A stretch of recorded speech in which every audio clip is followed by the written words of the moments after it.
장관님께서는 오른손을 들고 선서문을 낭독해 주시기 바랍니다. 선서, 나는 대한민국 공무원으로서 헌법과 법령을 준수하고 국가를 수호하며 국민에 대한 봉사자로서의 임무를 성실히 수행할 것을 엄숙히 선서합니다. 2025년 7월 21일 외교부 장관 조현. 네, 감사합니다. 이어서 바로 장관님의 취임사를 듣겠습니다. 직원들께서는 편안하게 경청하여 주시기 바랍니다. 여러분 반갑습니다. 사랑하는 외교부 동료 여러분, 그리고 재공관원과 가족 여러분, 다시 만나게 되어 반갑습니다. 위대한 우리 국민이 민주주의에 대한 신념을 가지고 탄생시킨 이재명 정부가 출범한 지 벌써 한 달여 지났습니다. 저로서는 40년 넘게 몸담았던 외교부에 3년 만에 복귀하게 되었습니다. 대전환을 겪고 있는 국제 질서 속에서 우리 외교안보 환경이 더욱 엄중해지는 시기에 외교 장관직을 맡게 되어 막중한 책임감을 느낍니다. 이럴 때일수록 우리는 국익을 중심에 두고 합리성, 중도와 효율을 바탕으로 전략적이고 실용적인 외교를 추진해야 합니다. 국회의 초당적 지지도 반드시 필요합니다. 하지만 지난 몇 년간 그렇지 못한 경우들이 있었습니다. 외교 사안이 국내 정치에 이용되었고 실용과 국익이 주도해야 할 외교 영역에 이분법적 접근도 많았습니다. 외국에 대한 부적절한 언급도 있었습니다. 엑스포 유치 경쟁에서 성공 가능성이 희박해지는데도 끝까지 올인하였습니다. 우리가 MBC를 제소한 것은 분명히 잘못된 겁니다. 외교부를 대표하여 MBC에 사과드립니다.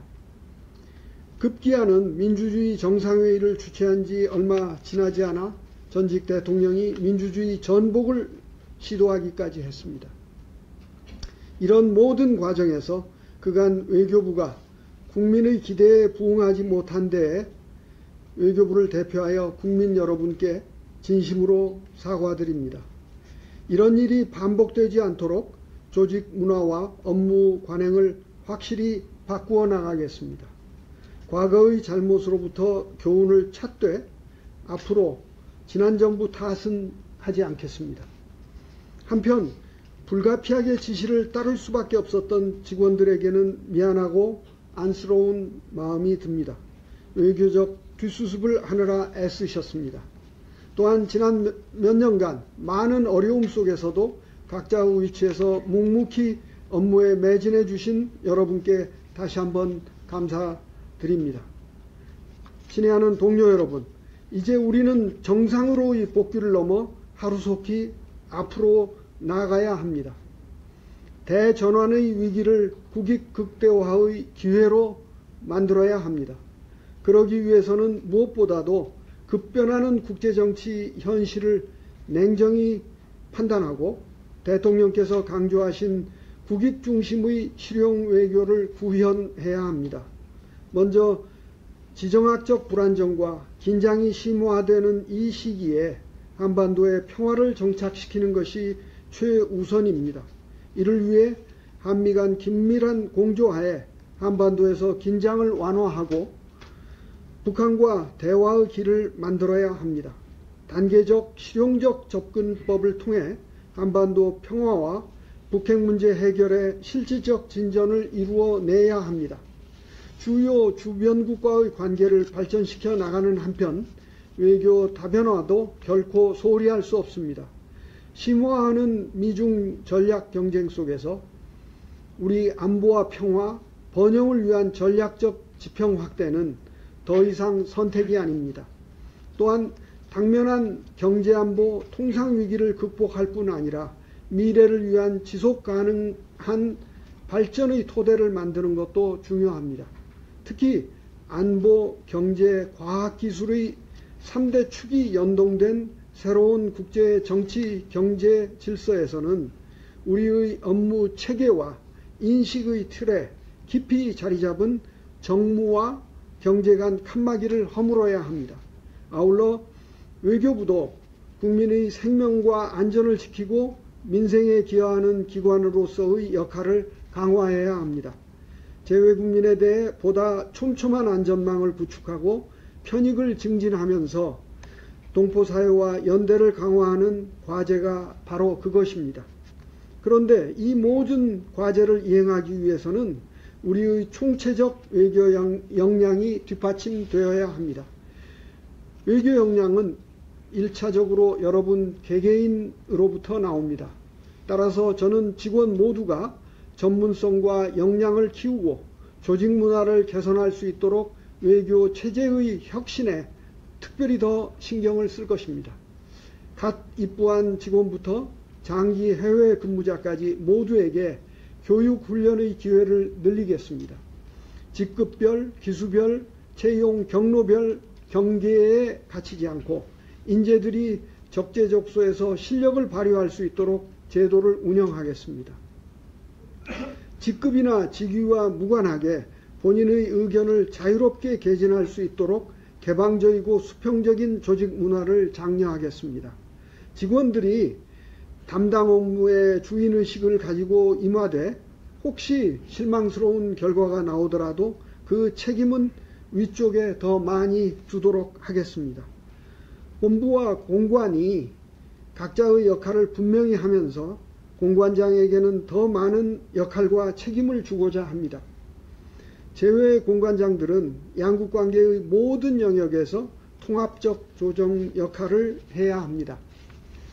과거 제가 차관 시절에도 이러한 외교 체제의 혁신을 적극 추진하였습니다. 당시의 경험을 지렛대 삼아서 이번에는 보다 확실히 해나가겠습니다. 외교부 밖에서 우리의 외교 역량을 확보하는 노력도 해야 합니다. 무엇보다도 국민들의 통합된 지지는 우리 외교의 큰 힘이자 국력 그 자체입니다. 저는 인사청문회에서 향후 외교정책을 부상하고 추진하면서 민의의 전당인 국회와 긴밀히 소통하고 협의하겠다고 약속하였습니다. 또한 다양한 스펙트럼의 전문가들로부터 지혜를 구하고 지지를 확보하는 것도 중요합니다. 여러분 모두 각자의 자리에서 국내의 다양한 이해관계자와 만나 경청하고 협의하는 노력을 배가하여 주시기 바랍니다. 사랑하는 동료 여러분, 저는 지난 3년간 청년층을 상대로 강의와 강연을 좀 많이 했습니다. 오늘 이 자리에 제 강의를 들었던 분도 있습니다. 제가 학생들에게 자주 언급했던 3가지를 소개하고 싶습니다. 첫째, 격식보다는 실질적인 내용을 우선시해 주십시오. 꼭 필요하지 않은 문서, 절차, 격식은 줄입시다. 여러분 각자가 우리나라의 귀중한 외교 자산입니다. 시간과 자원을 효율적으로 쓰면서 거시적이고 전략적 사고를 기르는 데 힘을 쓰시기 바랍니다. 둘째, 독립적인 사고의 주체로서 자신의 의견을 적극 밝혀주십시오. 상사의 입장이나 지시를 무조건 따르고 분위기를 고려하여 의견을 제시하지 못한다면 이것도 하나의 아첨이라고 생각합니다. 셋째, 과학적 지식을 가까이 하고 자기의 이성적 판단을 믿으십시오. 21세기 첨단 과학기술 강국의 외교관에게는 데이터와 정보에 기초한 분석적이고 합리적인 태도가 필수입니다. 여러분 모두 합리성에 기반한 의사결정 습관을 기르시기 바랍니다. 사랑하는 외교부 동료 여러분, 새 정부는 초유의 상황에서 출범하였고 외교부에 대한 우리 국민들의 기대는 매우 큽니다.